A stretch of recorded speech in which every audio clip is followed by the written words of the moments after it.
प्रिय दर्शकों, एक बार माता पार्वती और भगवान शिव कैलाश पर्वत पर बैठकर चर्चा कर रहे होते हैं। तभी माता पार्वती भगवान शिव से पूछने लगती हैं, हे स्वामी, आप तो सर्वेश्वर है। इस संसार के कण कण में आप ही का वास है और आपको श्रावण का मास सबसे अधिक प्रिय है। इस मास में आपके भक्त बड़ी ही श्रद्धा से आपकी पूजा आराधना करते हैं। हे स्वामी, इस श्रावण मास के संबंध में मेरे मन में कुछ प्रश्न उत्पन्न हो रहे हैं। कृपया आप मेरी इन शंकाओं का समाधान कीजिए। भगवान शिव कहते हैं, हे पार्वती, तुम्हारे मन में जो भी शंका हो निसंकोच होकर पूछ लो। तुम्हारी हर शंका का समाधान करना मेरा दायित्व है। तब देवी पार्वती कहती है, हे प्रभु, क्या श्रावण का मास का व्रत सभी को करना चाहिए? इस व्रत को करने के क्या नियम हैं? इस व्रत को किस प्रकार से करना चाहिए? इस व्रत को कौन नहीं कर सकता? शिवलिंग पर जल कौन नहीं चढ़ा सकता? कृपया आप मुझे इस श्रावण मास का महत्व बताइए। मैं इस विषय में जानने के लिए बड़ी उत्सुक हो। महादेव मुस्कुराते हुए कहते हैं, हे देवी, आज तुमने बहुत ही महत्वपूर्ण प्रश्न किए हैं। तुम्हारे प्रश्नों में समस्त मानव जाति का कल्याण है। हे सुरेश्वरी, शिवलिंग को जल अर्पण करने के कुछ महत्वपूर्ण नियम हैं। उन नियमों का पालन करके ही शिवलिंग को जल अर्पण करना चाहिए। यदि कोई व्यक्ति इन नियमों का पालन नहीं करता है तो वह बहुत बड़ा पाप करता है। जो लोग श्रावण मास के नियमों का पालन नहीं करते और अपवित्र रहकर ही शिवलिंग की पूजा करते हैं, उनके स्थान को मैं त्याग देता हूं। हे देवी, आज मैं तुम्हें उन 3 महिलाओं के बारे में बताने वाला हूं जिन्हें शिवलिंग को जल अर्पण नहीं करना चाहिए। इन महिलाओं को शिवलिंग को जल अर्पण करने से कोई शुभ फल प्राप्त नहीं होता, बल्कि इसके विपरीत शिवलिंग को जल अर्पण करने से उन्हें महापाप लगता है। शिवलिंग मेरा निराकार स्वरूप है। जो इसकी रोज पूजा करता है उसकी मैं हमेशा रक्षा करता हूं। हे सुरेश्वरों, शिवलिंग को जल अर्पण करने के नियम बताने से पहले मैं तुम्हें मेरी महान भक्त सुजाता की एक प्राचीन कथा सुनाता हूं, जिसे आपको ध्यानपूर्वक सुनना चाहिए। यह प्राचीन कथा सुनने वाली किसी भी महिला को 100 वर्षों तक शिवलिंग को जल अर्पण करने का पुण्य प्राप्त होता है। जो कोई इस कथा को पूरी श्रद्धा के साथ सुनता है और इसका प्रचार करता है, उसके दुख दूर होते हैं और उसकी दरिद्रता समाप्त हो जाती है और वह इस संसार के भ्रम से हमेशा के लिए मुक्त हो जाता है। तब माता पार्वती कहती हैं, हे परमेश्वर, इस कथा को आपके मुख से सुनना मेरे लिए बड़ा सौभाग्य है। कृपया मुझे वह कथा सुनाएं। मैं उसे अवश्य ध्यानपूर्वक सुनूंगी। फिर भगवान महादेव देवी गौरी को कथा सुनाने लगते हैं। मित्रों, यह कथा अवश्य सुने, क्योंकि अधूरा ज्ञान घातक हो सकता है। चलिए, अब हम आपको वह कथा सुनाते हैं। अगर आप महादेव के भक्त हैं तो कमेंट में हर हर महादेव जरूर लिखें। साथ ही दोस्तों, आप चैनल को सब्सक्राइब कर लीजिए और बेल आइकॉन पर क्लिक करें ताकि आपको ऐसी ही आध्यात्मिक जानकारी रोज प्राप्त हो सके। मित्रों, भगवान महादेव कहते हैं, हे देवी, बहुत समय पहले की बात है। अक्षयपुरी नामक शहर में शरध्वन नामक एक ब्राह्मण रहता था। शरध्वन अत्यंत बुद्धिमान, सुंदर, प्रतिभाशाली और सभी शास्त्रों के पारंगत थे। उन्होंने वेदों का भी अध्ययन किया था। उनके शहर के पास एक और नगर था। उस नगर में सुदर्शन नामक एक विद्वान ब्राह्मण रहता था, जिसे एक बेटी थी। उसका नाम सुजाता था। वह शिव की पूजा बड़ी श्रद्धा के साथ करती थी। शिवलिंग को जल अर्पण करना और उचित नियमों के अनुसार पूजा करना उसके दैनिक कार्यों का हिस्सा था। सुजाता इष्टवर की प्राप्ति के लिए 16 सावन सोमवार का व्रत भी रखती थी।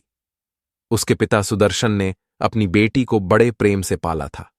उसकी बेटी बहुत सुंदर और बुद्धिमान थी। जब सुजाता विवाह योग्य हो गई तो सुदर्शन को उसके विवाह की चिंता होने लगी। इसलिए उन्होंने अपनी पत्नी से कहा, हे प्रिय, हमारी पुत्री अब विवाह योग्य हो गई है, इसलिए हमें उसका विवाह कर देना चाहिए।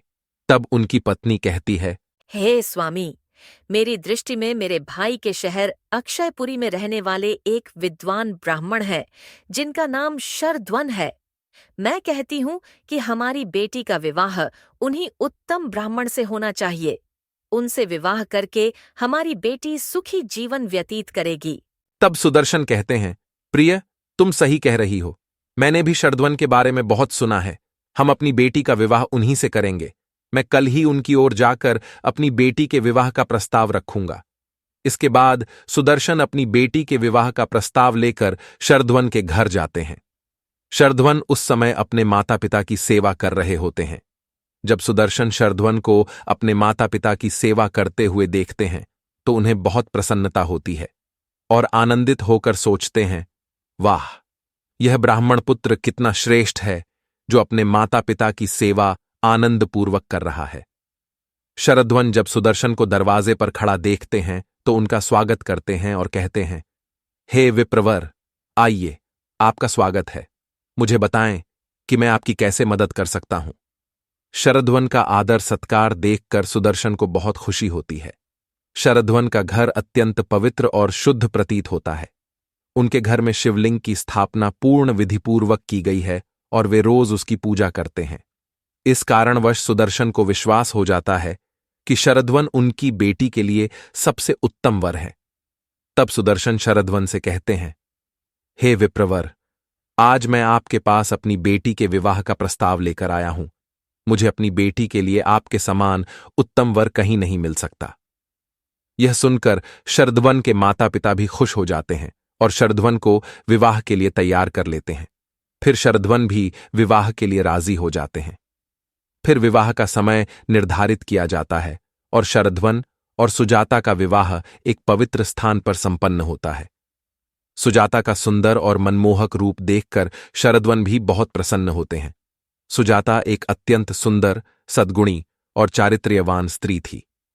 विवाह के बाद जब सुजाता शरध्वन के घर जाती है तो वह अपने पति, सास और ससुर की उत्तम सेवा करती है। उसने अपनी मीठी वाणी और कार्यों से सभी का दिल जीत लिया। सुजाता के ससुराल वाले भी उसके काम से बहुत संतुष्ट रहते हैं और हमेशा खुश रहते हैं। सुजाता रोज सुबह जल्दी उठकर घर का आंगन साफ करती, फिर भीतर का घर साफ करती और स्नान कर लेती। स्नान के बाद वह पूजा के कमरे में जाकर पूजा करती और शिवलिंग को नियमित रूप से जल अर्पण करती और बेलपत्र चढ़ाती। दिन भर के अन्य कार्य करने के बाद वह घर के सभी सदस्यों को खुश रखती। रात में वह अपने पति के पैर दबाती और उसके सोने के बाद ही सोने जाती। सुजाता में भक्त स्त्री के सभी गुण थे और उसने अपने पति को देवता मानकर उसकी सेवा की। सुजाता ने अपने पति के अलावा कभी किसी और का विचार नहीं किया। वह सत्य और धर्म का पालन करने वाली और धार्मिक कार्य करने वाली एक धार्मिक स्त्री थी। उसने कभी कोई अशुभ कार्य नहीं किया। सुजाता का गुणी और सरल स्वभाव देखकर माता लक्ष्मी भी उस पर प्रसन्न हो गईं और स्वयं उसके घर में रहने लगीं। इससे सुजाता के जीवन में सुख समृद्धि और भी बढ़ गई।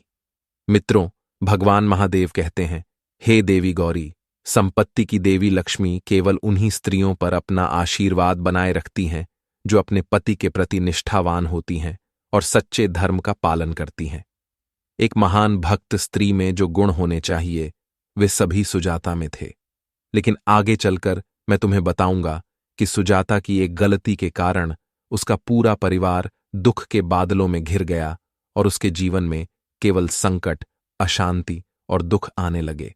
हे गौरी, फिर एक दिन की बात है। दूसरे दिन सुबह श्रावण मास शुरू होने वाला था और संयोगवश उस दिन अमावस्या भी थी। इसलिए सुजाता ने विशेष भोजन तैयार किया था। उसने बड़ी मात्रा में प्याज, गोभी और अन्य सब्जियों को दही में मिलाकर उसे तैयार किया था और स्वाद बढ़ाने के लिए उसमें सेंधा नमक का भी उपयोग किया था। फिर सुजाता और उसके परिवार ने पिछली रात वह भोजन किया और सो गए। लेकिन सुजाता द्वारा तैयार किया गया भोजन बहुत स्वादिष्ट था और उसका कुछ हिस्सा सभी के खाने के बाद भी बच गया था। सुबह शरध्वन और सुजाता जल्दी उठते हैं और उन्हें पिछली रात का बचा हुआ भोजन बहुत पसंद आता है और वे उसे खाते हैं। मित्रों, कहा जाता है कि प्याज के अधिक सेवन से मनुष्य की कामेच्छा बढ़ जाती है। अब इन दोनों का भी यही हाल हुआ। सुजाता का पति अत्यंत कामुकता के कारण सुबह स्नान करके सुजाता के पास आया और सुजाता से शारीरिक संबंध स्थापित किए। इससे सुजाता का शरीर अपवित्र हो गया, लेकिन सुजाता का मन भी कामुकता के प्रभाव में था। इसलिए उसने अपनी दिनचर्या भी भूल गई थी और पति से संबंध बनाने के बाद उसने शिवलिंग को छुआ और उस पर जल अर्पण किया। इससे सुजाता के शरीर में कामुकता की बड़ी मात्रा आ गई और सुजाता की सभी इंद्रियां शिथिल हो गईं। महामोह ने सुजाता के शरीर में प्रवेश किया और यह अपवित्र अवस्था देखकर महादेव अपने भक्त पर क्रोधित हो गए और वहां से चले गए। तब से सुजाता के शरीर में निवास करने वाली महान कामुकता ने उसे सभी धार्मिक कार्यों से वंचित कर दिया और उसके सभी श्रावण सोमवार व्रतों का पुण्य नष्ट हो गया। दोनों ने अनजाने में लहसुन और प्याज का सेवन किया और सोमवार के व्रत में सुजाता ने भोजन में सेंधा नमक का उपयोग किया, जिससे उसका व्रत भी विफल हो गया। व्रत रखने से व्यक्ति को बड़ा पुण्य प्राप्त होता है, लेकिन सुजाता अपने अनजाने कार्यों के कारण पाप का शिकार हो रही थी। शरीर में बड़ी कामुकता होने के कारण सुजाता का मन दूषित हो गया और इसका विपरीत प्रभाव सुजाता के पति पर भी पड़ा और वह भी कामुक हो गया और सुजाता के साथ भोग करने लगा। उसका मन हमेशा कामुकता में लिप्त रहता था। फिर एक दिन सुजाता के पति ने सभी मर्यादाओं को तोड़कर मासिक धर्म के समय सुजाता के साथ शारीरिक संबंध बनाए। इससे सुजाता के शरीर में निवास करने वाले ब्रह्महत्या के पाप उसके पति के शरीर में प्रवेश कर गए। मित्रों, भगवान महादेव कहते हैं, हे देवी, जब स्त्री को मासिक धर्म होता है तब ब्रह्महत्या का पाप उसके शरीर में 3 दिनों तक रहता है, क्योंकि ब्रह्मदेव ने ब्रह्महत्या का पाप इंद्र के शरीर से निकालकर वृक्ष, पानी, अग्नि और अप्सराओं को स्वीकारने के लिए कहा था। तब से ब्रह्महत्या का पाप मासिक धर्म के समय स्त्रियों के शरीर में रहता है, और जो पुरुष मासिक धर्म के समय स्त्री को स्पर्श करता है या उसके साथ शारीरिक संबंध बनाता है, वह पाप उसके शरीर में प्रवेश करता है। ब्रह्महत्या का वही पाप सुजाता के पति के शरीर में प्रवेश कर गया और वह जमीन पर गिर गया। उसे तुरंत कुष्ठ रोग हो गया। उसके शरीर के अंग जलने लगे, उसके अंगों पर फोड़े निकल आए, उसके पूरे शरीर से रक्त और पीप की दुर्गंध आने लगी और वह पीड़ा में चिल्लाने लगा। हाय, मैंने कौन सा अपराध किया है? मैंने कितना भयंकर पाप किया है? यह सब जानते हुए भी मैंने यह बड़ा पाप किया है। हे भोलेनाथ, अब मेरा कौन रक्षा करेगा? तब सुजाता की सास तुरंत वहां आई और अपने बेटे को कुष्ठ रोग से पीड़ित जमीन पर पड़ा हुआ देखा। वह गुस्से में आकर सुजाता से कहने लगी, अरे वेश्या, ओ पापिनी, तूने क्या किया है? तूने अपने पति का धर्म भ्रष्ट किया। मासिक धर्म के समय उससे शारीरिक संबंध क्यों बनाए? अपने पति की ऐसी हालत देखकर सुजाता बहुत डर गई और जोर जोर से रोने लगी और कहने लगी, हे सासू माँ, मुझे माफ कर दो, मैंने बहुत बड़ा अपराध किया है। कामुकता के प्रभाव में मैंने यह अपराध किया है। तब सुजाता की सास कहती है, हे पापिनी, अब तू इस घर को छोड़ दे। तुझ जैसी कुतिया इस घर में नहीं रह सकती। तूने मेरे बेटे का जीवन नर्क बना दिया है और अब वह आगे क्या करेगी पता नहीं। सुजाता कहती है, हे सासू माँ, मैं कहाँ जाऊं? मेरे पति के बिना मेरा कोई नहीं है, मैं उनके बिना जी नहीं सकती। तब सुजाता की सास कहती है, तू कहीं जाकर मर जा, लेकिन अब इस घर में नहीं रह सकती। ऐसा कहते हुए सुजाता की सास उसे घर से बाहर निकाल देती है। तब सुजाता दुख में घर से बाहर निकल जाती है। उसे अपनी गलती का पश्चाताप होने लगता है। उसे समझ नहीं आता कि क्या करना चाहिए। फिर सुजाता चलते चलते एक जंगल में जाती है। उसी जंगल में एक शिव मठ है। वह मठ में मदद मांगने जाती है, लेकिन वहां कोई नहीं होता। सुजाता उसी मठ में जाकर बैठ जाती है और अपने दोषों के बारे में सोचने लगती है। तब कुछ समय बाद एक साधु आश्रम में आता है, जो मठ का पुजारी होता है। जब वह साधु एक स्त्री को अपने मठ में उदास बैठा हुआ देखता है, तो वह आश्चर्यचकित हो जाता है और उस स्त्री के पास जाकर पूछता है, हे कल्याणी, तुम कौन हो और तुम यहां अकेली क्यों बैठी हो? तुम्हारे दुख का कारण क्या है? अगर कोई गोपनीय बात नहीं है तो कृपया बताओ, शायद मैं तुम्हारी मदद कर सकूं। तब सुजाता कहती है, हे मुनिवर, मेरा नाम सुजाता है। मैंने घोर पाप किया है, इसलिए मैं अपने परिवार से अलग होकर यहाँ आई हूँ। तब ऋषि कहते हैं, हे देवी, क्या कह रही हो? तुमने कौन सा पाप किया है? मुझे विस्तार से बताओ। अगर मैं किसी भी तरह से मदद कर सका तो अवश्य करूंगा। सुजाता कहती है, हे मुनिवर, मैंने घोर पाप किया है। मासिक धर्म के समय मैंने अपने पति के साथ संभोग किया था, जिससे मेरे पति को कुष्ठ रोग हो गया है और वह पीड़ित है। तब ऋषि कहते हैं, कन्या, चिंता मत करो। तुमने जो पाप किया है उसका प्रायश्चित करो। तुम पाप से मुक्त हो जाओगी। तुम इस मठ में रहकर भगवान शिव की पूजा करो, शिवलिंग को रोज जल अर्पण करो और बेलपत्र चढ़ाओ। यह सब जगत के पिता हैं। जो उनकी शरण लेगा उसे मोक्ष अवश्य मिलेगा और तुम्हारे पति भी शीघ्र ठीक हो जाएंगे। फिर सुजाता वही करती है। वह वही शिव मठ में रहकर रोज शिव और शिवलिंग की पूजा करने लगती है। प्रतिदिन स्नान करके वह ब्रह्मचर्य का पालन करते हुए शिवलिंग को जल अर्पण करती है, शिवलिंग पर बेलपत्र चढ़ाती है और भगवान शंकर को मिठाई चढ़ाती है, और वह मठ में उपस्थित सभी गायों को खिलाती और उनकी सेवा करती है। दिन भर वह उसी मठ के मंदिर में शिव की मूर्ति के सामने बैठकर भगवान शंकर की पूजा और स्तुति करती है, और फिर वह अपने पति के कल्याण के लिए 16 सोमवार का व्रत रखती है। ऐसा करते हुए 1 वर्ष बीत जाता है, लेकिन दूसरी ओर भगवान शिव भी उसकी परीक्षा ले रहे होते हैं। अब अगला श्रावण मास शुरू हो रहा है। फिर साधु महाराज कहते हैं, हे कन्या, तुमने इस श्रावण मास के सभी सोमवार को निरंकार व्रत रखा है। हमेशा भगवान शिव का ध्यान करो और ध्यान रखना कि कोई गलती ना हो। अब मैं तुम्हें सावन सोमवार व्रत के बारे में विस्तार से बताता हूं, तुम इसे ध्यानपूर्वक सुनो। श्रावण मास में किसी भी स्त्री पुरुष को तामसिक पदार्थ का सेवन नहीं करना चाहिए। त्यागे हुए किसी भी वस्तु का सेवन नहीं करना चाहिए। हे कन्या, शिवलिंग पर केतकी का फूल, तुलसी के पत्ते भूलकर भी नहीं चढ़ाना चाहिए। साथ ही शिव पूजा में शंख का उपयोग नहीं करना चाहिए। शिवलिंग पर हल्दी, कुमकुम और सिंदूर कभी नहीं चढ़ाना चाहिए। अब तुम भोलेनाथ की सच्चे मन से पूजा करो, वे तुम्हारी सभी इच्छाओं को अवश्य पूरा करेंगे। अब सुजाता उसी विधि से सोमवार का उपवास करती है, लेकिन उसे कोई दृष्टि या अनुभव नहीं होता, जिससे वह निराश होकर एक दिन आत्महत्या करने का विचार करती है, क्योंकि उसे अपने जीवन में किसी भी प्रकार का सुधार नहीं दिखाई दे रहा था। फिर वह शिवमठ के पास नदी के किनारे जाकर शिव का स्मरण करती है और जल समाधि लेती है। लेकिन उसी क्षण एक चमत्कार होता है। जिस प्रकार सुजाता पानी में प्रवेश करती है, ठीक उसी प्रकार वह पानी से बाहर निकल आती है। जब उसने अपनी आंखें खोलीं तो भगवान शिव स्वयं उसके सामने प्रकट होते हैं। मित्रों, सुजाता की अनवरत भक्ति और श्रद्धा देखकर भगवान शिव अत्यंत प्रसन्न होते हैं और सुजाता को प्रत्यक्ष दर्शन देते हैं। भगवान शिव को अपने सामने खड़ा देखकर सुजाता बार बार उन्हें नमस्कार करने लगती है, उनकी स्तुति करने लगती है। तब भगवान शिव सुजाता से कहते हैं, हे पुत्री, तुमने बड़ी श्रद्धा और भक्ति से मेरी पूजा की है, इसलिए अब मैं तुम पर प्रसन्न हूं। तुम्हारी जो इच्छा है वह मुझसे कहो। तब सुजाता कहती है, हे भगवान, कृपया मुझे बताएं कि मेरी किस गलती के कारण मेरे अंदर कामुकता ने निवास किया, जिसके कारण मैंने घोर पाप किया और मेरे पति को कुष्ठ रोग हो गया। भगवान शिव कहते हैं, हे पुत्री, अब ध्यानपूर्वक सुनो।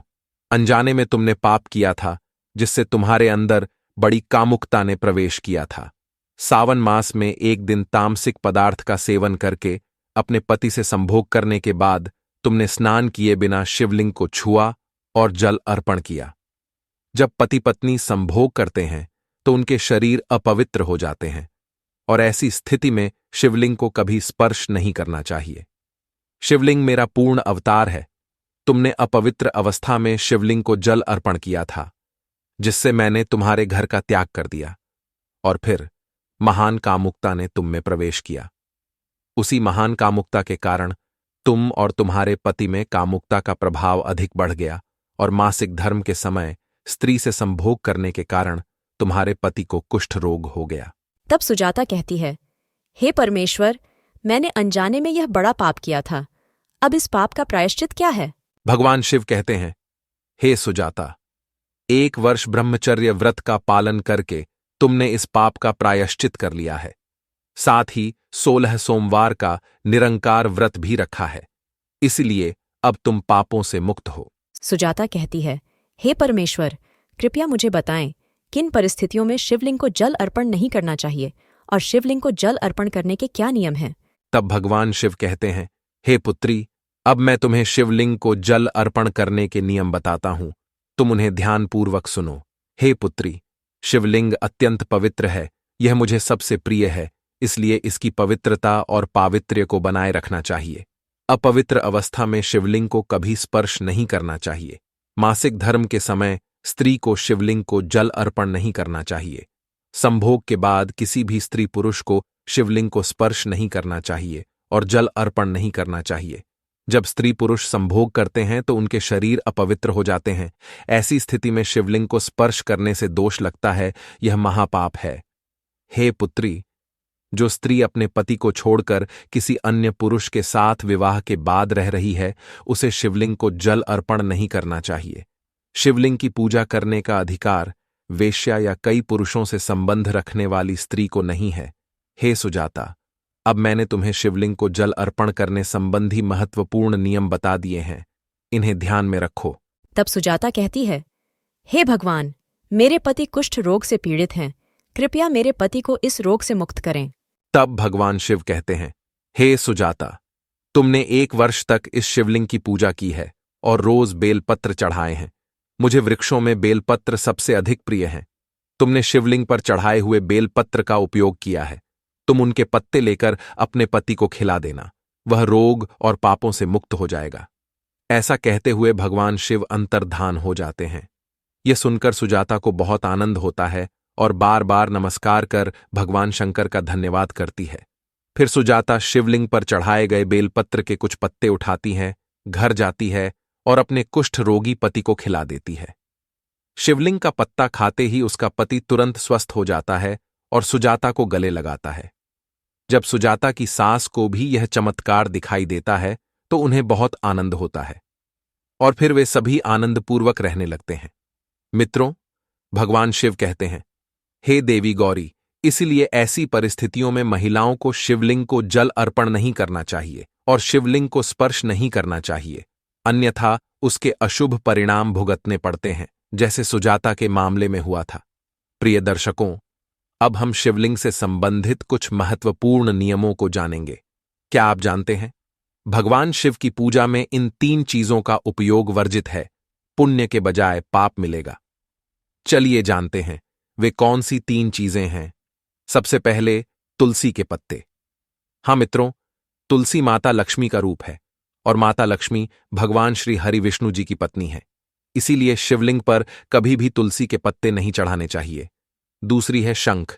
शिवजी ने शंखचूड़ नामक राक्षस का वध किया था और उसकी हड्डियों से शंख बनाया था। तीसरी, केतकी का फूल। प्राचीन मान्यताओं के अनुसार भगवान विष्णु और ब्रह्मा जी के विवाद में केतकी के फूल ने ब्रह्मा जी के झूठ का समर्थन किया था। इस विवाद में भगवान शिव मध्यस्थ की भूमिका में थे। भगवान शिव ने केतकी को झूठ पकड़ा और उसे शाप दिया कि उसका उपयोग उनकी पूजा में नहीं किया जाएगा। प्राचीन समय में शिवलिंग को विश्व का केंद्र माना जाता था। इस केंद्र से संपूर्ण विश्व को ऊर्जा प्राप्त होती है। इस विश्व की उत्पत्ति शिवलिंग से हुई है, इसलिए शिवलिंग को ऊर्जा का केंद्र माना जाता है। उसके पास ऐसी कोई वस्तु नहीं रखनी चाहिए जिससे शिवलिंग से निकलने वाली ऊर्जा नकारात्मकता में बदल जाए। वास्तुशास्त्र के अनुसार शिवलिंग के पास ऐसी वस्तुएं रखने से घर का वातावरण भी नकारात्मक होता है, जैसे 2 शिवलिंग एक साथ, तुलसी का पौधा, पीतल के बर्तन। नंदी को भी पास नहीं रखना चाहिए। नंदी को दूरी पर रखना चाहिए। अशुद्ध, अपवित्र और अशुभ मानी जाने वाली वस्तुएं पूजा स्थान या उसके आसपास भूलकर भी नहीं रखनी चाहिए, जैसे चमड़े की वस्तुएं, मृत व्यक्ति की राख या कलश, हड्डियां, मांसाहार आदि। मंदिर में और उसके आसपास पवित्रता और पावित्र्य होना चाहिए। जो व्यक्ति भगवान शंकर को जल अर्पण करते समय मृत्युंजय मंत्र का 1,00,000 बार जाप करता है, उसके शरीर के सभी रोग नष्ट हो जाते हैं और उसका शरीर शुद्ध हो जाता है। जो मृत्युंजय मंत्र का 2,00,000 बार जाप करता है, उसे अपने पिछले जन्म की बातें याद आने लगती हैं। और जो व्यक्ति मृत्युंजय मंत्र का 3,00,000 बार जाप करता है, उसे मनोवांछित वस्तुएं प्राप्त होती हैं, अर्थात वह जो भी चाहता है वह उसे मिलता है। आपको यह कथा कैसी लगी, कमेंट करके जरूर बताएं। अगर जानकारी पसंद आई हो तो वीडियो को लाइक करें और कमेंट में हर हर महादेव लिखें। साथ ही चैनल को सब्सक्राइब करें ताकि आपको ऐसी आध्यात्मिक जानकारी मिलती रहे। आप सभी का धन्यवाद।